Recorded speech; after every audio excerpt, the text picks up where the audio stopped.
حضرت علی رضی اللہ تعالیٰ عنہ نے فرمایا جو نماز عشاء کے بعد سورہ ملک پڑھتا ہے اللہ اسے قبر کی سختی، موت کی تلخی اور جہنم کی گرمی سے محفوظ رکھتا ہے۔ حضرت علی رضی اللہ تعالیٰ عنہ نے فرمایا اللہ آپ سے اس وقت تک کچھ واپس نہیں لیتا جب تک اس سے بہتر آپ کو عطا نہ کرے۔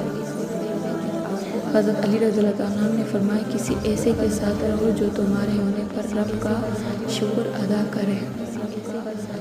حضرت علی رضی اللہ عنہ نے فرمایا غم اور مشکلات صرف اللہ کو بتایا کرو اس یقین کے ساتھ کہ وہ تمہیں جواب بھی دے گا اور تمہاری مدد بھی کرے گا۔